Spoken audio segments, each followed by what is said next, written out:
Vítejte ve Strakonicích, jihočeském městě na soutoku dvou šumavských řek, Otavy a Folyňky. Strakonice jsou město s bohatou minulostí, jedinečnými památkami, kulturními kořeny a výjimečným vztahem k folklorním tradicím. Město, jehož výrobky dobývaly svět a šířily slávu dovedných českých rukou. Ale i město, které je obklopeno nádhernou krajininou jihozápadních Čech. Strakonice jsou také městem, které má smělé plány do budoucna. Městem, které rozhodně stojí za to navštívit.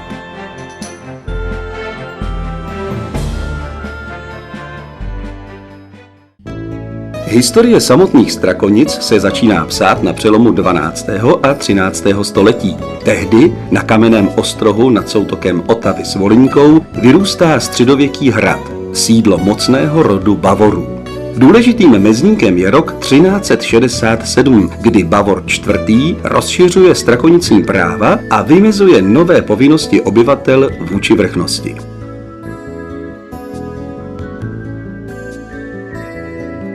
Počátkem 15. století se vlády nad Strakonickým hradem ujímá řád maltéských rytířů neboli Johannité. Jednotliví velkopřevodové podporují rozvoj města a cechů. Po 30leté válce však hrad upadá, Johannité ztrácejí o Strakonice zájem a postupně se přesouvají do Prahy. Přesto se řemeslům a obchodu ve městě nadále daří. Roste i počet obyvatel. Mnozí z nich se dříve či později výrazně zapíší do českých dějin. Jde například o významného obrozeneckého spisovatele Františka Ladislava Čelakovského, jeho přítele Jana Vlastislava Plánka či národního buditele pátera Josefa Schmidingera. Ale jsou tu i další. Ve 20. století třeba loutkář Josef Skupa nebo archeolog Bedřich Dubský. Do poloviny 19. století byly Strakonice centrem Prácheňského kraje, zahrnujícího velkou část jihozápadních Čech. Rok 1849 však přináší nové územní uspořádání. Ve Strakonicích žijí v tu dobu asi 3000 lidí a město je sídlem okresního úřadu. Ve druhé polovině 19. století se Strakonice stávají dynamicky rostoucím průmyslovým centrem. Rozvoj Strakonic ve druhé polovině 19. století hraje do karet místním židovským podnikatelům, kteří se zaměřili na výrobu textilu a tureckých čepiček zvaných fes. Wolf Firth, bratři Weilové, Ignác Stein, Matyáš Zucker, jména, která stála na počátku historie strakonických fezů. Postupně název Strakonice spolu se svými výrobky posílají do mnoha zemích světa. Textilní imperium roste, město prostupují výrobní budovy, vznikají nové a nové provozy. Ani znárodnění továrny po roce 1945 nic nemění na struktuře zákazníků. Odbytiště fezů nachází strakonická firma stále v muslimských zemích Afriky a Asie. Dnes je strakonické fesko jednou z největších světových firem vyrábějících autopotahy.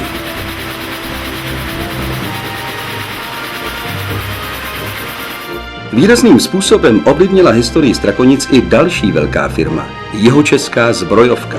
Od roku 1919 začala vyrábět zbraně, později také jízdní kola, motokola, motocykly a nakonec i obráběcí stroje. Hlavním artiklem firmy se velmi rychle stávají motocykly, které jsou v celém světě zárukou kvality i sportovních úspěchů. Jezdci Zemen, Polanka, Pudil, bratři Roučkové a další získávají v řadě soutěží spoustu cen. Jenže v polovině 60. let je vývoj soutěžních strojů nepochopitelně zastaven a nejslavnější éra končí. Dnes se strakonická firma ČZ orientuje převážně na strojírenskou výrobu pro automobilový průmysl. Ve městě samozřejmě existují i další firmy, tak třeba pivovar. Ten je neodmyslitelnou součástí Strakonic už více než 3,5 století. Po restitučních sporech se jeho majitelem v roce 2005 stává město a postupně dochází k rozsáhlé modernizaci výrobního zařízení. Strakonické pivo je dnes zárukou kvality a oblíbenosti u spotřebitelů.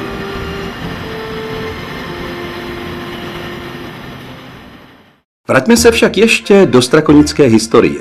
Žádné období dějin tohoto města nebylo tak pestré na významné události jako 20. století. Vyrůstají další domy, vznikají různé instituce, úřady, školy. Do toho přicházejí 2 světové války. Několikrát se mění charakter státního zřízení.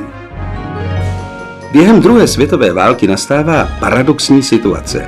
Na jedné straně se ve strakonické zbrojovce vyrábějí zbraně pro německý Wehrmacht, na straně druhé však ve městě a jeho okolí působí 2 odbojové skupiny, Prokop Holý a Niva. Osvobození Strakonic přichází 6. května 1945, kdy do Strakonic výjíždějí první 4 oddíly pancéřové divize US Army.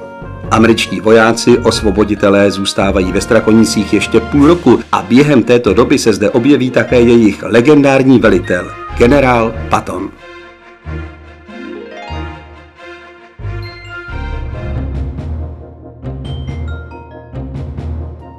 Rychlý průmyslový rozvoj Strakonic ve druhé polovině 20. století a s tím související prudký příliv nových obyvatel vyvolává nedostatek bytů. Tento problém je v 60. až 80. letech řešen rychlou výstavbou panelových domů.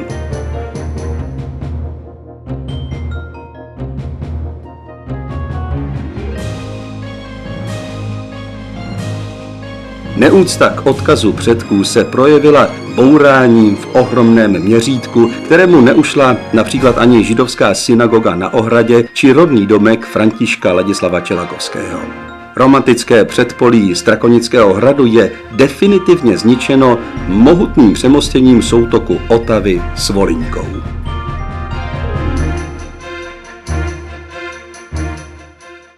Naštěstí ne všechny starobylé stavby ve Strakonicích dopadly špatně. Například Strakonický hrad měl mnohem příznivější osud. Byl založen v první polovině 13. století Bavory a na svou dobu neobvykle spojoval centrum světské i církevní moci. Hradní areál si jako jeden z mála dodnes zachoval svou původní podobu a zůstává tak jedinečnou kronikou architektonických stylů. Není divu, že byl v roce 1995 vyhlášen národní kulturní památkou.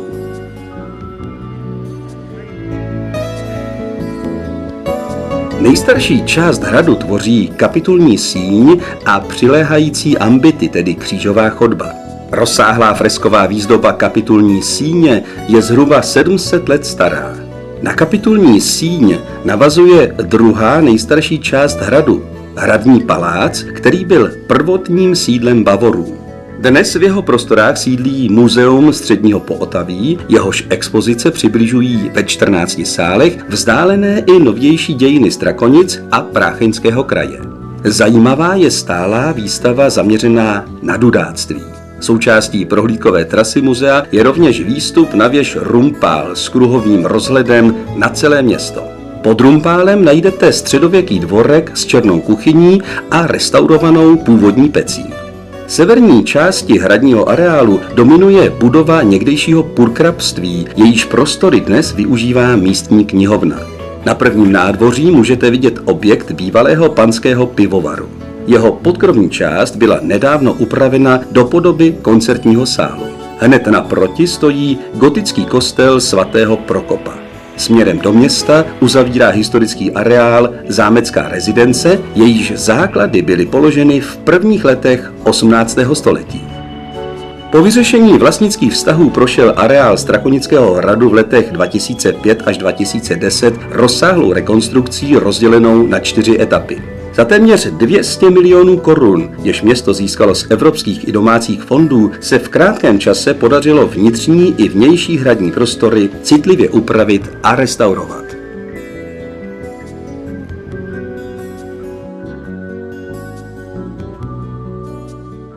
Hradní areál samozřejmě není jedinou památkou ve Strakonicích. Cestou do městského centra nemůžete minout renesanční kostel svaté Markéty se štíhlou bílou věží.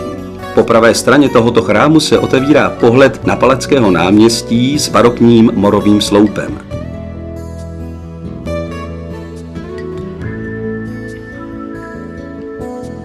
Na Velkém náměstí pak uvidíte historickou budovu bývalé radnice z roku 1903, jejíž pestrou výzdobu podle návrhů Mikuláše Alše provedl malíř Josef Bosáček.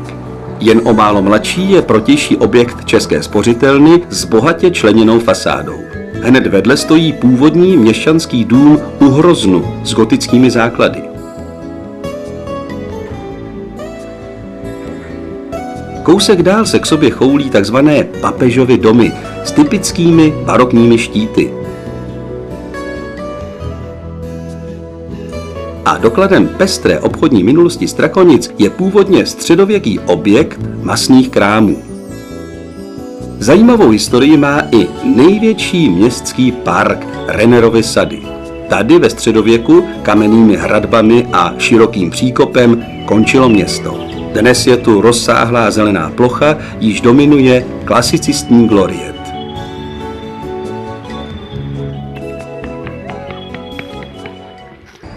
Strakonice 21. století jsou moderním dynamickým městem, které již dávno nespoléhá jen na svou průmyslovou minulost. V posledních 2 desítkách let zde na různých místech vyrostla řada domů. Navíc mnoho dalších stárnoucích budov získalo přívětivější a pestřejší tvář díky četným nástavbám a vestavbám. Výrazný vliv na podobu města má rovněž obnova a modernizace sídlišť. Rozsáhlou rekonstrukci prodělalo kino Oko. Desítky milionů korun již byly vynaloženy na obnovu inženýrských sítí, komunikací, škol i zdravotnických zařízení. Zvláštní pozornost je věnována starším lidem. Ve čtvrti Jezárka se podařilo vybudovat nový dům pro seniory a dům s pečovatelskou službou. Rozsáhlou rekonstrukcí prošel rovněž původní domov pro seniory v Lidické ulici, jehož kapacitu navýšila moderní přístavba. K nejcennějším charakteristikám Strakonic patří kvalitní životní prostředí. Město je prosyceno zelení, krášlí je tisíce různobarevných květin. Přírodní park Podskalí na levém břehu Otavy se stal oblíbeným místem rodinných procházek i krátkých výletů. Propojení romantického Podskalí a hradního areálu zajišťuje vysutá ocelová lávka, klenoucí se nad otavskou hladinou. Apropo řeka Otava. Jako vodní tepna jihozápadních Čech má pro Strakonice z turistického hlediska strategický význam. Každoročně se na lodích a raftech od června do září doputují tisíce vodáků. Podél Otavy se vydávají rovněž pěší turisté i vyznavači cykloturistiky či projížděk na koních. A konečně řeka nabízí spoustu neopakovatelných zážitků i příznivcům rybolovu. Kdysi zlatonosná Otava dnes tomuto kraji přináší stejně velké bohatství v podobě zážitkové turistiky. Aby tohle zlato neodteklo bez užitku, vstoupila města Sušice, Horažďovice, Strakonice a Písek, která na Otavě leží, do společného projektu. Nese název Otavská plavba a hledá cesty, jak podpořit turistický ruch. Ve Strakonicích zkrátka nepřijdou ani milovníci kultury. Řadu nejrůznějších festivalů a přehlídek každoročně v březnu startuje loutkářská přehlídka z Kupovy Strakonice. Zájem jiné skupiny diváků poutá dubnový Tattoo Jam, na který se již několik desítek let sjíždějí zástupci domácích i zahraničních tetovacích studií a patří k největším akcím svého druhu u nás.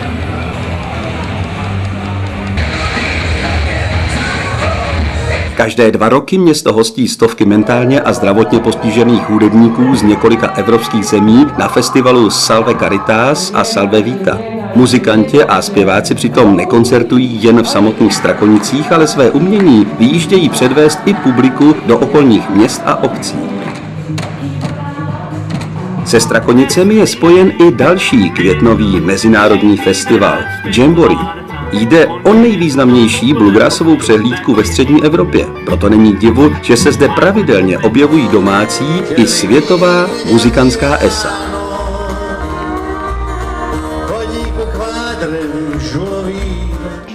Společenským vrcholem červnových Strakonic se už dávno stalo zemské mistrovství mažoretkových skupin. Dívky z celých Čech ve věku od 5 do 18 let na něm předvádějí, jak zvládly techniku pochodových defilé a pódiových formací. Pokud máte do Strakonic cestu na přelomu července a srpna, určitě zavítejte do hradního areálu. Středověké rumpálování je skvělou přehlídkou šarmířských soubojů, rytířských klání, vystoupení všelijakých kejklířů, hudebníků a komediantů. Už léta si osobitou atmosféru zachovává také zářijová václavská pouť ve Strakonicích. Strašidelné zámky, nejrůznější kolotoče, autodromy a zařízení, která vám pořádně zvednou adrenalin. To jsou atrakce vyhledávané tisícovkami návštěvníků ze širokého okolí. Velmi efektivní je ve Strakonicích zahájení adventu. Ulicemi města, které rozzáří slavnostní výzdoba, prochází zvonkový průvod. A první prosincový víkend se také Strakonický hrad promění na místo, které do vaší duše vnese sváteční náladu. Konají se zde totiž adventní trhy pod rumpálem. Pro nejmenší je už tradičně připravena mikulášská nadílka, zatímco hříšníci se za své činy musí zodpovídat před samotným Luciferem v pravém pekle. Nejvýraznějším kulturním fenoménem Strakonicka je dudáctví a muzikantská tradice vůbec. Po staletí v tomto kraji působilo mnoho dudáků, kteří z generace na generaci šířili lidové písně. A vždy se tu naštěstí našel někdo schopný starou tradici udržet. V tomto směru patří k nejvýznamnějším osobnostem Josef Režný, dnes světově uznávaný expert v oblasti folkloristiky. Ten při nesčetných cestách po českém venkově dokázal ve druhé polovině minulého století zapsat stovky lidových písní, které by jinak upadly v zapomnění. A právě Josef Režný společně s muzikantem Jiřím Malkovským a zpěvačkou Marií Němcovou v roce 1949 založili prácheňský soubor písní a tanců, který dodnes šíří dobrou pověst českého folkloru doma i v zahraničí. Jsou tu i další hudební tělesa, třeba strakonická dudácká muzika či pošumavská dudácká muzika. Příslibem do budoucna je dostatečný počet zájemců o lidové tradice mezi mladými lidmi. Svou dudáckou muziku má základní umělecká škola ve Strakonicích. Velmi aktivní je i folklorní soubor Prácheňáček, který hudebně doprovází Švandova dudácká muzika.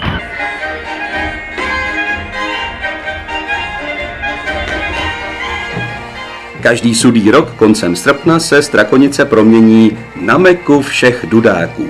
Již od konce 60. let se tady totiž koná Mezinárodní dudácký festival, na který přijíždějí stovky folklorních hudebníků, zpěváků a tanečníků z různých zemí světa. Program čtyřdenního festivalu je neobyčejně pestrý. Značný zájem diváků poutá jak úvodní dudácké kasací, tak i vystoupení domácích a zahraničních účastníků v různých tematicky zaměřených pořadech.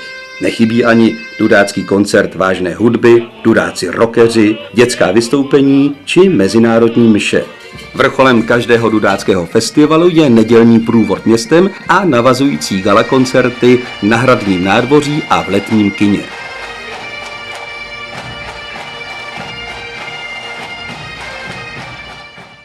Stejně jako kultura nestrádá ve Strakonicích ani sport. Sportovců registrovaných ve více než 3 desítkách druhů sportu je ve Strakonicích tolik, jako v málo kterém jiném městě obdobné velikosti.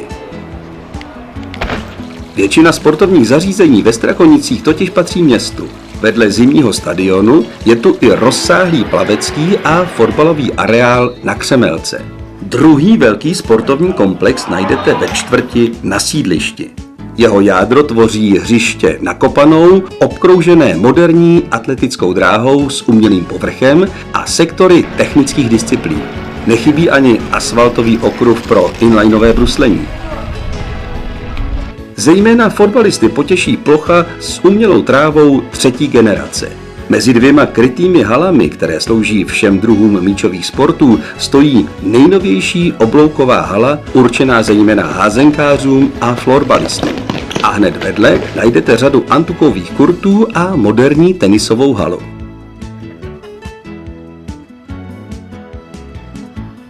Z akcí, které jsou určeny zejména rekreačním sportovcům, bychom neměli zapomenout na červnový dálkový pochod Strakonickou stovku a po stopách Švandy Dudáka či Strakonický běh 21. srpna, který vede přímo ulicemi města. Především školáci a studenti se každoročně z hradního areálu vydávají na zářijový běh naděje spojený s charitativní sbírkou, který navazuje na slavný běh Terryho Foxe. Pokud toužíte spíše po klidu okolní přírody, vydejte se z hradu na naučnou stezku Švandy Dudáka. A totéž platí pro naučnou stezku Strakonickým podskalím, která vás provede krásnými přírodními scenériemi západního okraje města.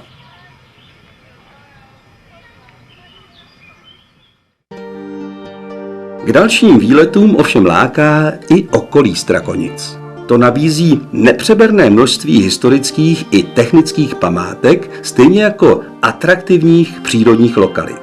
Vodní tepnou tohoto koutu Čech je řeka Otava. Nad jejím horním tokem se od středověku tyčí monumentální hrady Kašperk a Rabí.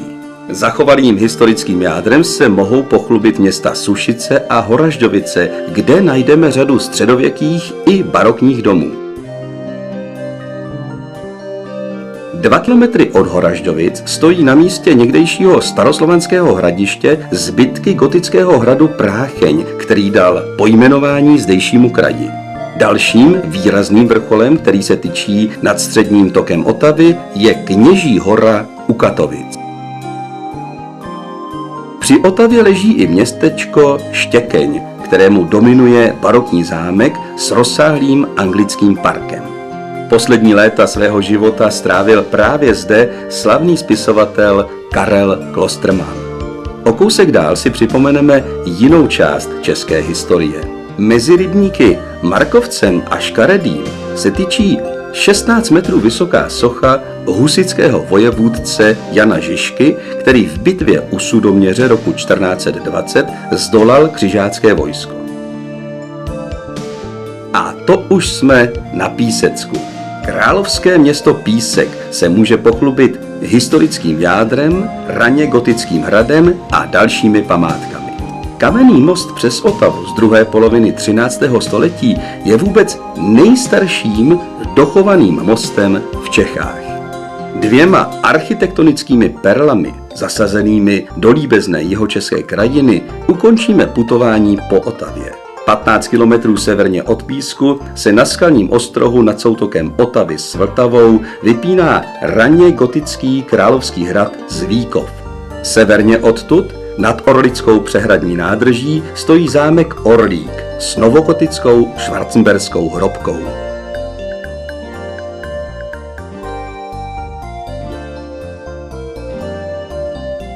Severně od Strakonic leží Blatensko, malebná krajina s lesy, remízky, loukami, poli a zapomenutými vesničkami, ve které jsou jako perly rozhozeny desítky malých i větších rybníků.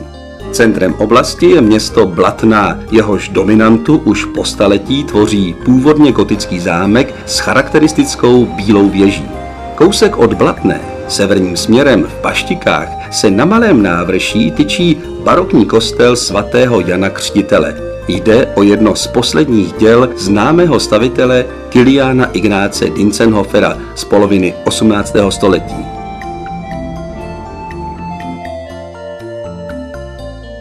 Dominantou viditelnou z širokého okolí je i kostel u Radomyšle zasvěcený svatému Janu Křtiteli, vystavěný v barokním stylu na nedalekém návrší.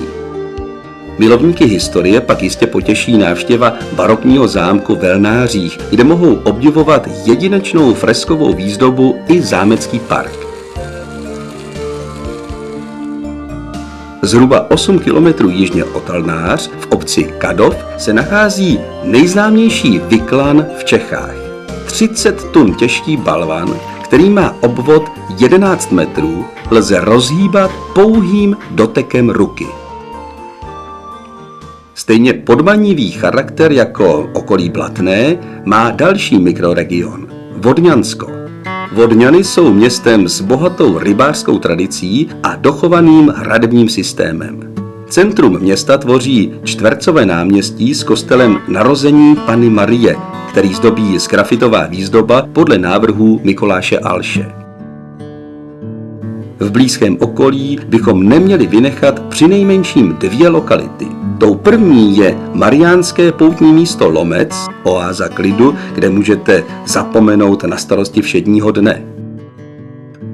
Druhým cílem naší cesty po Vodňansku by měla být návštěva mohutné zříceniny bývalého strážního hradu Helfenburg, který vznikl za vlády Karla IV.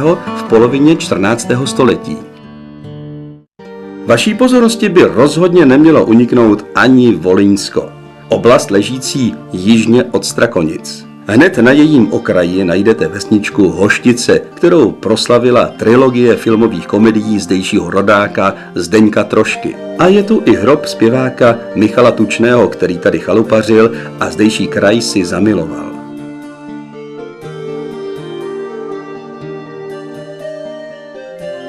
Bránou do šumavského Podlesí, které tvoří nejvýše položenou část Strakonicka, je městečko Volyně.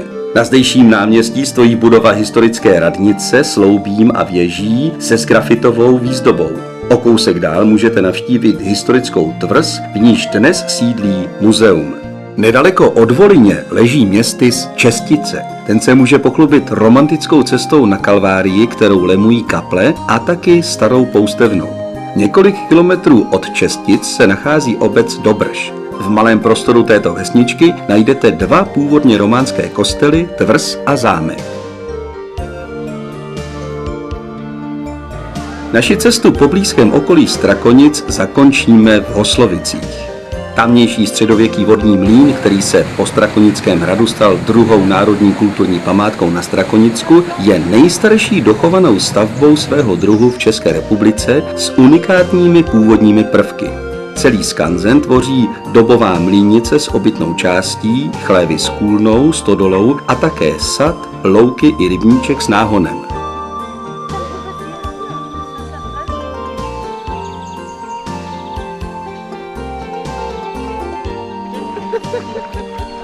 Z okolí plného turisticky zajímavých cílů se vracíme zpátky do Strakonic.